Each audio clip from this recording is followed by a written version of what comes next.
Hello friends, welcome to my YouTube channel. आप लोगों का मेरे यूट्यूब चैनल में बहुत बहुत स्वागत है। जय श्री कृष्णा, राधे राधे। फ्रेंड्स, आप लोग को करवा चौथ की खूब ढेर सारी शुभकामनाएं। तो फ्रेंड्स, मैं आज आप लोगों को वीडियो के माध्यम से करवा चौथ की सरल पूजा विधि बताने जा रही हूँ। तो इस प्रकार से आप अपने हाथों में मेहंदी लगा लीजिए, 16 श्रृंगार कर लीजिए। और मेहंदी आपको एक दिन पहले ही लगाना है। और एक चौकी ले लीजिए, उस पर थोड़ा सा लाल या पीला वस्त्र बिछा लीजिए, उस पर थोड़ा सा गेहूं या चावल रख करिए, करवा चौथ माई का फोटो को स्थापना कर लीजिए। उसके बाद चुनरी उड़ा लीजिए। इस प्रकार से करवा चौथ माई का स्थापना हो चुका है। उसके बाद एक कारवा लिया जाता है। करवे के अंदर जल भर लिया जाता है। आप 2 करवे लेते हैं तो एक करवे के अंदर जल भरा जाता है, दूसरे करवे के अंदर आप ड्राई फ्रूट्स या मिठाई, चावल, गेहूँ, कुछ भी जिस मतलब जो खाया जाता है वो भर सकते हैं। कहीं कहीं पे तो चूड़ा भरा जाता है, कहीं में मोटा मोटा बाजरा भरा जाता है।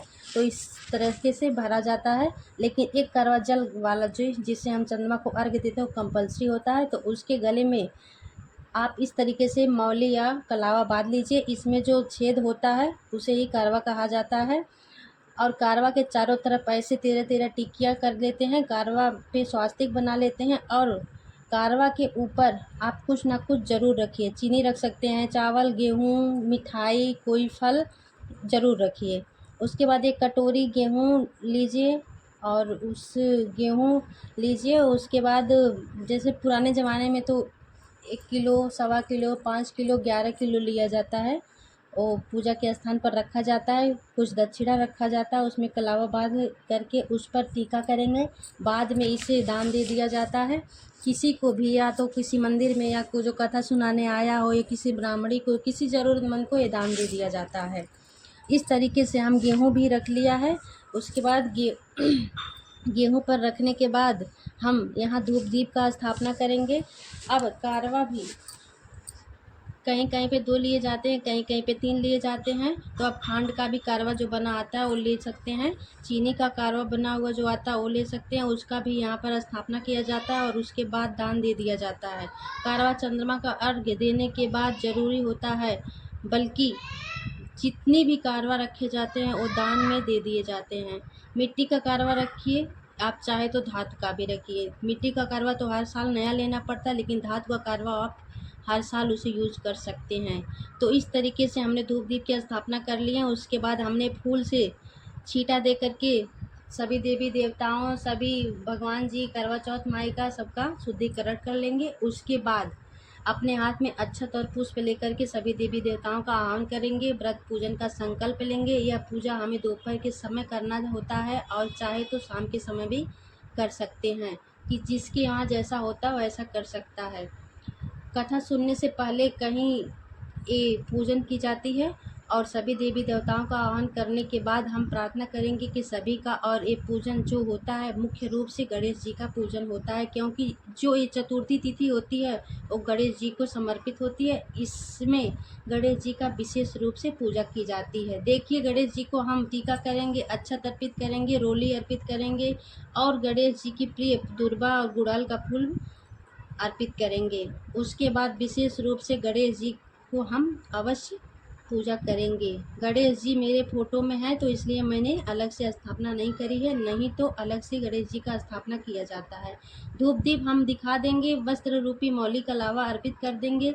आप चाहे तो जनेऊ भी यहाँ पर अर्पित कर सकते हैं। इसके बाद में हम करवा चौथ मैया का पूजन करते हैं। करवा चौथ माई को उस तिथि का हम पूजन करते हैं। करवा चौथ उसका हम पूजन करने के बाद इस दिन भोलेनाथ का भी पूजन किया जाता है, पार्वती जी का पूजा किया जाता है। आप चाहे तो शिव परिवार का विधि विधान से पूजा कर सकते हैं, शिवलिंग का भी अभिषेक कर सकते हैं। तो देखिए, इस फोटो में जितने भी सूरज चाँद, जितनी भी सुहागिन स्त्रियां हैं, सबको हम टीका करेंगे। इस तरीके से जो जल का कारवा होता है भर कर रखा जाता है, उसे भी हम टीका करेंगे। इस प्रकार से टीका करने के बाद हम यहाँ पर पुष्प अर्पित कर देते हैं, जो भी आपके पास पुष्प उपलब्ध हो।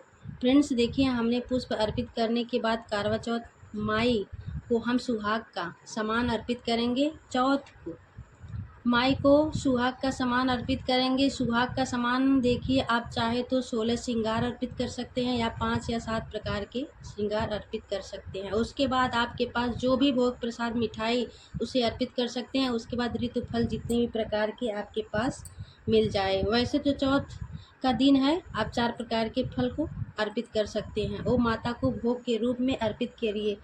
अगर आपके पास मेवा हो तो मेवा भी माता को भोग लगाइए। इन सब सामग्री में से हम सब बायने निकालते हैं, उसमें से भी दान दिया जाता है। देखिए यहाँ पर हम जल का एक पात्र भर करके रखे हैं। जल का एक पात्र हम भर करके रखने के लोटे के ऊपर 13 टीके लगाएंगे इस प्रकार से।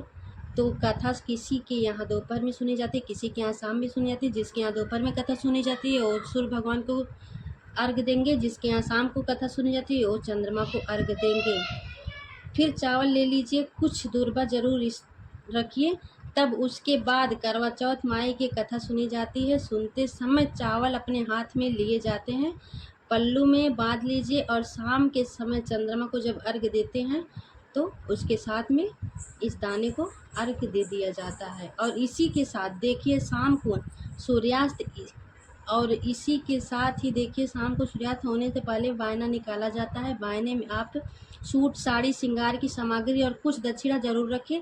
उसी के साथ जो भी आपने भोजन बनाया है वो ज़रूर रखें।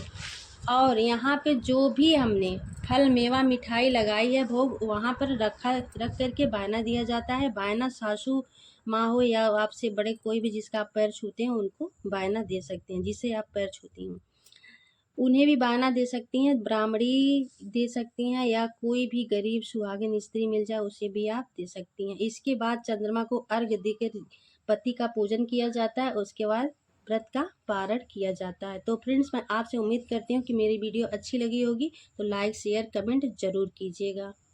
जय करवा चौथ मैया।